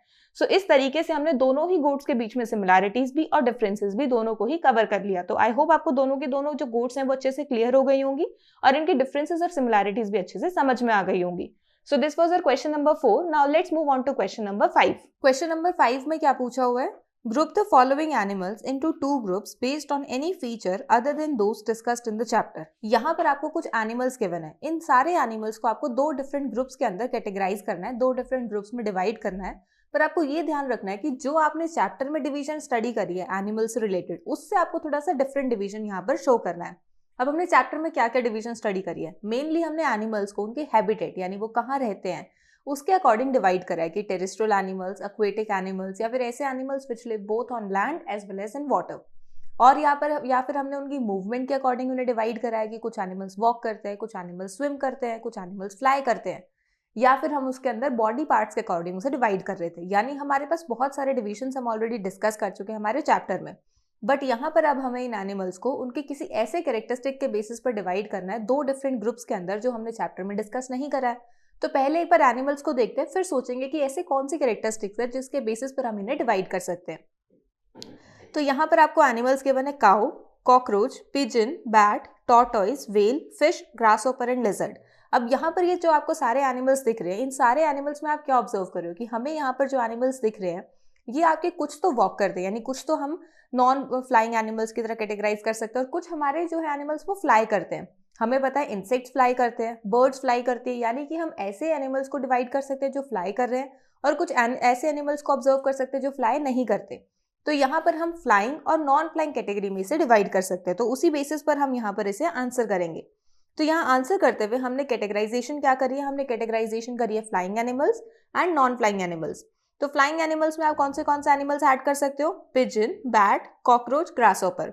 वहीं ऑन द अदर हैंड जो आपके बाकी एनिमल्स बच गए वो नॉन फ्लाइंग एनिमल्स हुए, जो हमारे कौन से हुए, cow, tortoise, whale, lizard and fish. तो ये सारे जो हमारे एनिमल्स है ये हमारे नॉन फ्लाइंग एनिमल्स है। सो इस तरीके से हमने चैप्टर से डिफरेंट एक कैटेगराइजेशन प्लेस करी है, जहां पर हमने एनिमल्स को 2 डिफरेंट ग्रुप्स में डिवाइड कर दिया है। So this was the question number 5। Now let's move on to question number 6।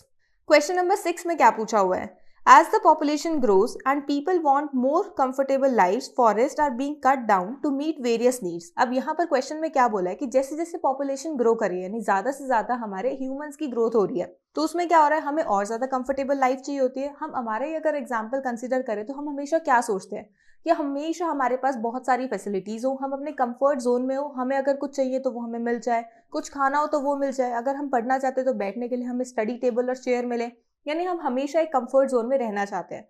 तो अगर पॉपुलेशन ज़्यादा से ज़्यादा ग्रो करेगी तो सारे के सारे जो ह्यूमंस हैं वो ऐसी कंफर्ट जोन को ऑब्जर्व करेंगे, यानी अपनी कंफर्टेबल सिचुएशंस को ढूंढेंगे। तो उन कंफर्टेबल सिचुएशंस को ढूंढने के लिए सबसे पहले तो उन्हें घर चाहिए।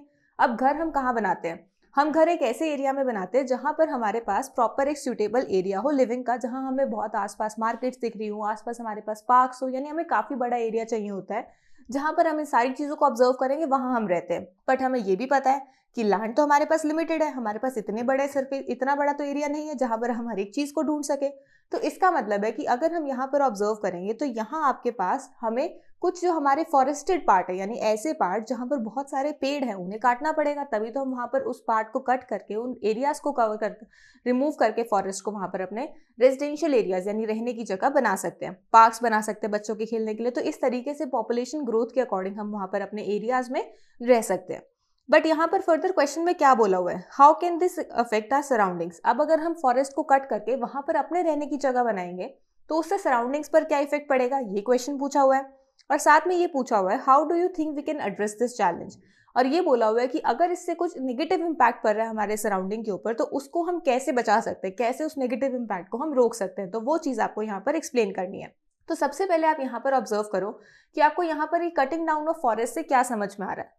हमने इसे ऑलरेडी चैप्टर में डिस्कस करा है कि जब भी हम फॉरेस्ट को कट करते हैं इसका मतलब है कि हम ऐसे एरिया को कट कर रहे हैं जहाँ पर एनिमल्स रहते थे, प्लांट्स की काफ़ी अच्छी ग्रोथ होती थी, यानी बायोडाइवर्सिटी वहाँ काफ़ी अच्छी थी। और अगर हम उस एरिया को खत्म करेंगे तो वहाँ की बायोडाइवर्सिटी खत्म होगी। तो इसका मतलब है कि सबसे फर्स्ट और फॉरमोस्ट चीज़ क्या है कि हमारी जो बायोडाइवर्सिटी का लॉस हमें देखने को मिलता है, जो कि क्या कॉज करता है, इकोलॉजिकल एनवायरमेंटल इम्बैलेंस कॉज करता है। और हमें पता है कि प्लांट्स और एनिमल्स एक दूसरे पर ही डिपेंडेंट होते हैं अपने फर्दर उस एनवायरनमेंट के अंदर ऑब्जर्व करने के लिए, उस एरिया के अंदर रहने के लिए, प्रॉपर इकोसिस्टम के लिए। बट अब वहाँ पर अगर प्लांट्स एनिमल्स नहीं होंगे, बायोडाइवर्सिटी नहीं होगी, तो एक इम्बैलेंस क्रिएट हो जाएगा। तो यहाँ से हमें काफ़ी ज़्यादा एक नेगेटिव इम्पैक्ट देखने को मिलता है एनवायरनमेंट के ऊपर। तो बस आपको यहीं पर इसके नेगेटिव इम्पैक्ट्स को आंसर करना है। सेकेंड क्वेश्चन क्या बोला हुआ है कि किस तरीके से हम इस चैलेंज को एड्रेस कर सकते हैं, यानी किस तरीके से आप इस चीज़ को रोक सकते हो। तो आप अलग अलग स्टेप्स ले सकते हो। जैसे हमने देखा था कि गवर्नमेंट ने कितने सारे स्टेप्स लिए थे बायोडाइवर्सिटी लॉस को प्रिवेंट करने के लिए। हमने देखा था कि टाइगर, चीतास को प्रोटेक्ट करने के लिए अलग अलग प्रोजेक्ट्स चलाए थे। ऐसे अगर हम देखें तो हम लोकल कम्युनिटीज़ की हेल्प ले सकते हैं। हमने डिस्कस करा था ना कि सेक्रेड ग्रोव्स यानी ऐसे फॉरेस्ट्स को प्रोटेक्ट करना जहाँ पर बायोडाइवर्सिटी काफ़ी अच्छी है, वहाँ पर मेडिसिनल प्लांट्स देखने को मिलते हैं। तो वहाँ पर जो ट्राइबल एरियाज थे वो उनको प्रोटेक्ट करते थे।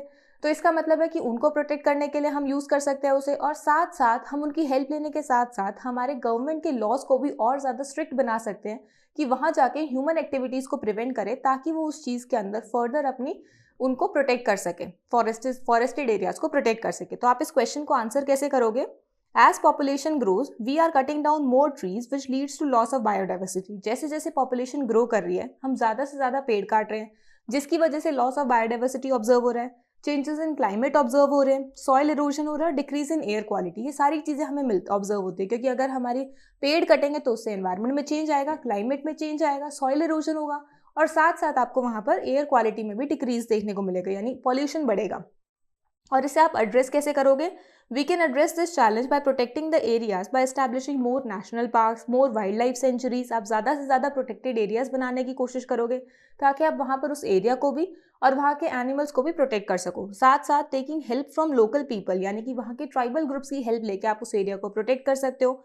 And enforcing strict laws to prevent cutting down of trees, और स्ट्रिक्ट से स्ट्रिक्ट लॉज प्रिवेंट लगाओ ताकि आप उनकी कटिंग को प्रिवेंट कर सको कि अगर वो पेड़ काटे गए तो इतने का फाइन होगा, इतने का आपको यहाँ पर ये कंपनसेशन देनी पड़ेगी। तो उसके अकॉर्डिंग अगर हम ये स्ट्रिक्टनेस लेके आएंगे तो लोगों के अंदर भी अवेयरनेस बढ़ेगी और वो कटिंग डाउन ऑफ ट्रीज को कम करेंगे।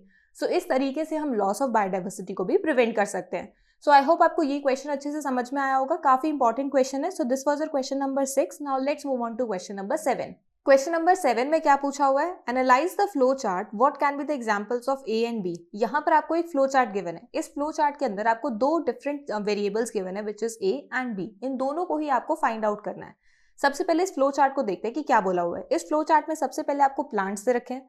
प्लांट्स में बोला हुआ है कि अगर प्लांट्स वो हैं, यानी कि प्लांट्स के नीचे येस है, यानी ये सारे प्लांट्स हैं, तो प्लांट्स के अंदर क्या लीव्स हैं? हमें पता है सारे प्लांट्स में लीव्स होता है, तो फिर से हमारा आंसर आता है येस। तो अब यहाँ पर अगर लीव्स हैं तो उनमें ये पूछा हुआ है कि डू इट हैव यानी does it have a reticulate venation, यानी हम ये जो प्लांट्स कंसिडर कर रहे हैं उनके जो हम लीव्स देख रहे हैं उन लीव्स के अंदर रेटिकुलेट वेनेशन है या नहीं है। तो सबसे पहले तो यहाँ पर ये क्वेश्चन अराइज होता है कि वेनेशन क्या होता है। हमें पता है कि जब भी हम किसी लीफ को देखते हैं तो उसके ऊपर हमें बहुत सारी पतली पतली लाइंस देखने को मिलती हैं जिन्हें हम बोलते हैं वेन्स, और उनका एक पर्टिकुलर कोई अरेंजमेंट या पैटर्न अगर आपको देखने को मिले तो उसे हम बोलते हैं वेनेशन। अब वेनेशन हमने दो तरीके की डिस्कस करी थी, रेटिकुलेट वेनेशन और पैरेलल वेनेशन। रेटिकुलेट वेनेशन में हमने देखा था कि एक नेटवर्क ऑफ वेन्स बनता है। वहीं हम जब पैरेलल वेनेशन की बात करते हैं तो हमें बहुत सारी पैरेलल लाइंस देखने को मिलती हैं, उसे हम पैरेलल वेनेशन में काउंट करते हैं। अब यहाँ पर आपके पास does it have a reticulate venation पर दो आंसर्स आ रहे हैं, एक येस और एक नो, यानी कि ऐसे प्लांट्स जिनकी लीव्स में रेटिकुलेट वेनेशन है और एक ऐसे प्लांट्स जिनकी लीव्स में रेटिकुलेट वेनेशन नहीं है।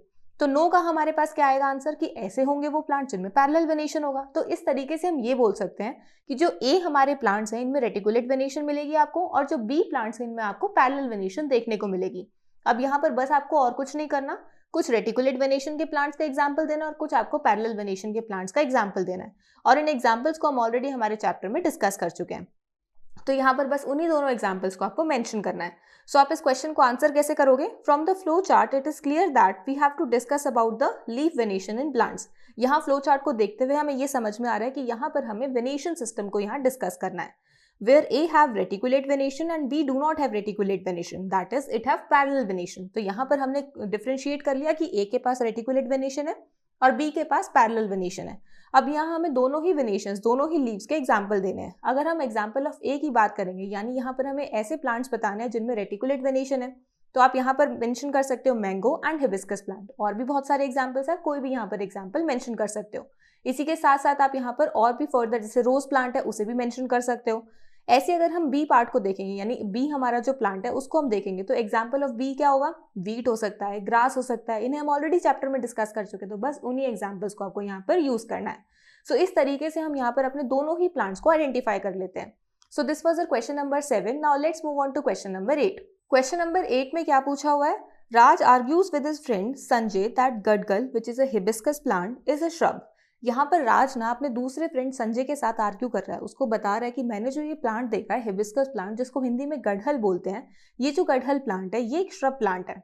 What questions can Sanjay ask for clarification? अब यहाँ पर संजय क्या पूछ सकता है राज से कि उसे क्लैरिफिकेशन मिल जाए, यानी उसके क्लियर हो जाए, कंफर्मेशन मिल जाए उसे कि ये जो हिबिस्कस प्लांट है ये एक श्रब प्लांट है। तो सबसे पहले तो आप सभी को इस क्वेश्चन को देख के एक चीज क्लियर होनी चाहिए कि श्रब किसे कहते हैं।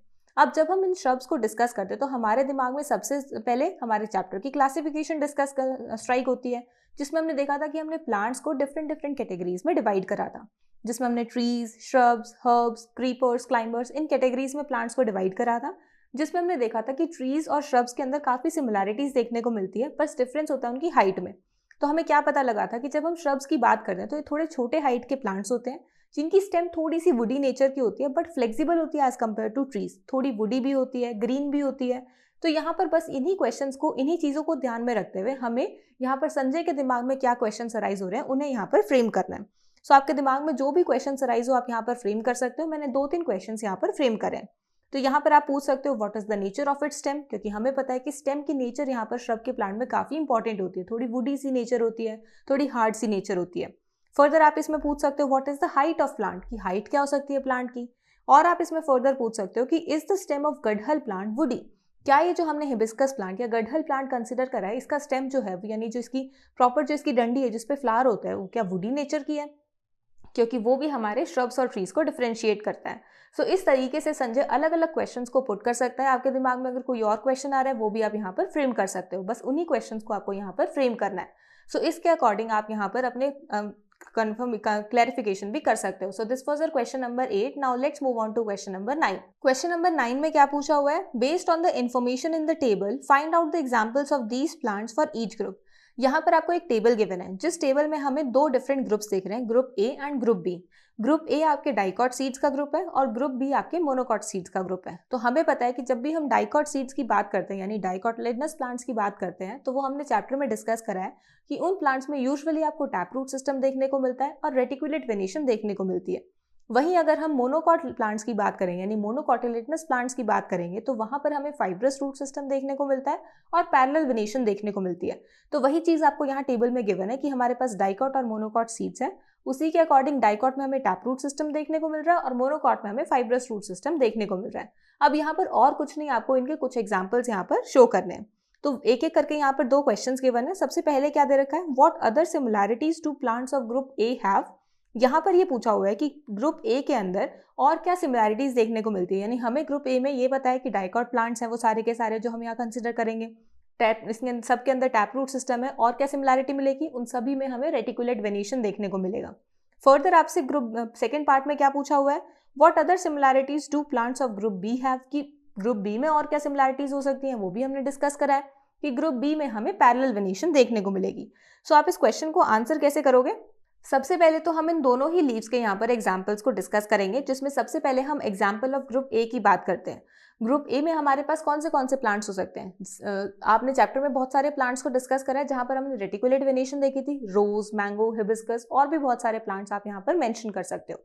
फिर हम ग्रुप बी की प्लांट्स की बात करेंगे, यानी अब हमें यहाँ पे मोनोकॉटिलेडनस प्लांट्स की बात करनी है। तो वहाँ पर आपको क्या देखने को मिलेगा, ग्रास, वीट, मेज, ये जो सारे हमारे जो प्लांट्स हैं ये आपके मोनोकॉटिलेडनस प्लांट्स हैं जिनमें आपको फाइब्रस रूट सिस्टम और पैरेलल वेनेशन देखने को मिलती है। तो ये तो आपके एग्जांपल्स हो गए। अब हम वन बाय वन करके दोनों क्वेश्चंस को आंसर करते हैं। फर्स्ट पार्ट में आपसे ग्रुप ए के अंदर फर्दर सिमिलैरिटीज पूछी थी, तो यहाँ पर आप बोलोगे plant in group A have leaves with reticulate venation, और वहीं अगर आप पार्ट बी में आंसर करोगे तो आप बोलोगे plant in group B have parallel venation. So इस तरीके से आप पार्ट बाय पार्ट अपने क्वेश्चन को आंसर करोगे। So this was our question number 9। Now let's move on to question number 10।